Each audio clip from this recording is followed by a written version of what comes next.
মই আজি আপোনালোকৰ কাৰণে লৈ আহিছোঁ নৰসিংহ দি বনোৱা কুকুৰাৰ মাংস। গতিকে তাৰ কাৰণে মই প্ৰথম মাংসখিনি মেৰিনেট কৰি থৈছোঁ 2 ঘণ্টা সময়। তাত মেৰিনেট কৰোঁতে মই দিছোঁ জিৰা, ধনিয়া আৰু জালুক চব ঘৰুৱা হয়, কোনো পেকেটৰ বস্তু ইউজ কৰা নাই। তাৰপিছত নেমু দিছোঁ 2 চামুচ আৰু নিমখ, হালধি মই কম পৰিমাণত দিছোঁ, বেছি হালধি দিলে মই বৰ ভাল নাপাওঁ, সেইটো কাৰণে কম পৰিমাণে হালধি দিছোঁ আৰু অকণমান তেল দি পেলাই মই মেৰিনেট কৰি থৈছোঁ। তাৰপিছতে লৈছোঁ মই শুকান জলকীয়া, তেজপাত, লং, দালচেনি, ইলাচি আৰু 5 ফোৰণ কেইটামান।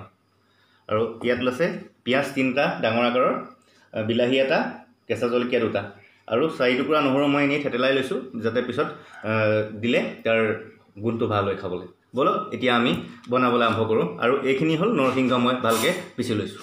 বলক এতিয়া মই কেৰাহী পাতিলোঁ, কেৰাহী বৰ্তমান গৰম হ'ল, তো ইয়াত মই তেল দিম।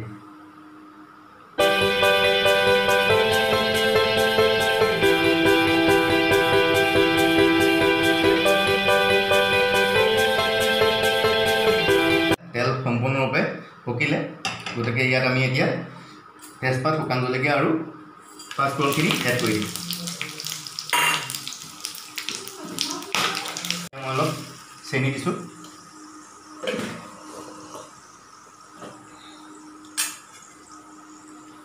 চেনি দি অকণ লৰাইছোঁ।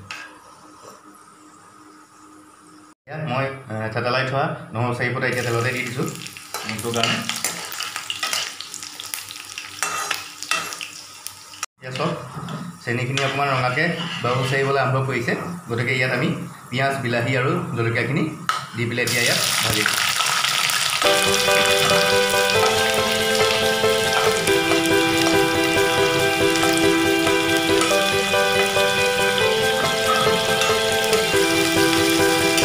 ইয়াত দেখিছে পিঁয়াজখিনি অকণমান ব্ৰাউন কালাৰ টাইপ হৈছে, গতিকে এতিয়া আমি ইয়াত মই মেৰিনেট কৰি থোৱা মাংসখিনি ইয়াত দি দিম।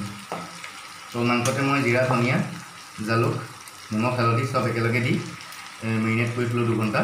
তো এতিয়া আমি এইখিনি ইয়াত এড কৰি দিম।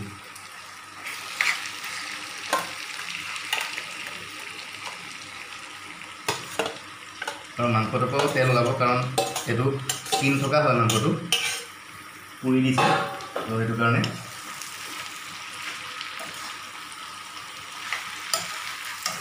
ইয়াক এতিয়া আমি ভালদৰে লৰাম।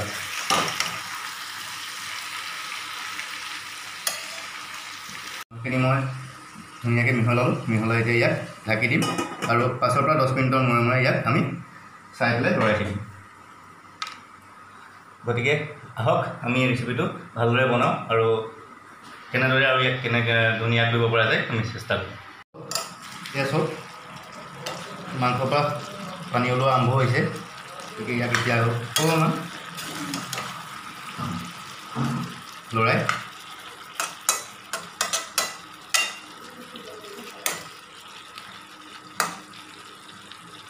পুনৰ ঢাকি দিম। এতিয়া মাংসখিনি পূৰা সম্পূৰ্ণভাৱে পানী ওলাইছে ইয়াৰ পৰা।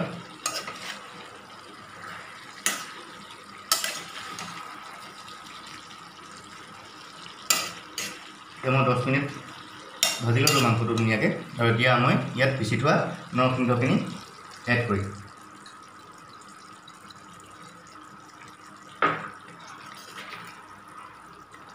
এতিয়া ইয়াত ভালদৰে লৰাই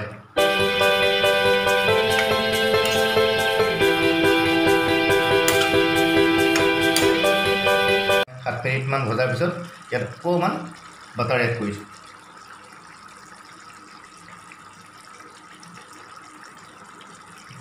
এতিয়া মই ইয়াত অলপ ঘৰতে পিচি থোৱা গৰম মছলা এড কৰিছোঁ।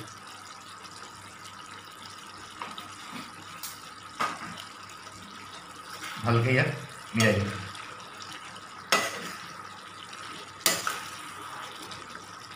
ইয়াত দেখিছে মাংসটো ধুনীয়াকৈ কালাৰ আহিছে, তেলখিনিও উপঙি আহিছে। এতিয়া ইয়াত মই অলপ ধনিয়া দিম। ধনিয়া দি 5 মিনিটমানৰ কাৰণে আকৌ এয়া চাওক ধুনীয়াকৈ কালাৰো আহিছে মাংসখিনি, তেলখিনিও ধুনীয়াকৈ বেঙি আহিছে আৰু মাংসখিনি সিজি গৈছে ভালদৰে। চাব পাৰিম এতিয়া ধুনীয়াকৈ মাংসখিনি সিজি গৈছে গতিকে ইয়াক আমি এতিয়া নাথাকোঁ আৰু অকণমান সময় ইয়াক এনেকৈ ৰাখিবলৈ দি তাৰপিছত আমি ইয়াক পৰিৱেশন কৰিম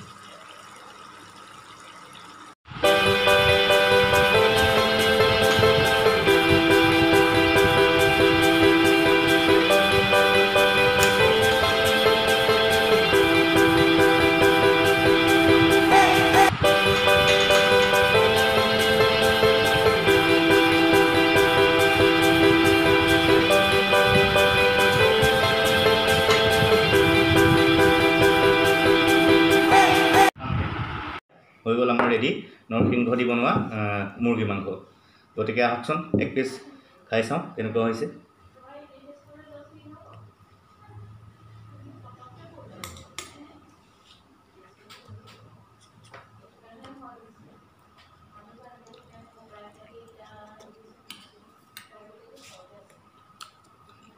বঢ়িয়া হৈছে খাবলৈ আপোনালোকে ঘৰত নিজে বনাই খাব পাৰিব আৰু যদি মোৰ ৰেচিপিটো চাই ভাল পাইছে তেতিয়াহ'লে লাইক কমেণ্ট শ্বেয়াৰ কৰিব আৰু ছাবস্ক্ৰাইব কৰিবলৈ নাপাহৰিব ধন্যবাদ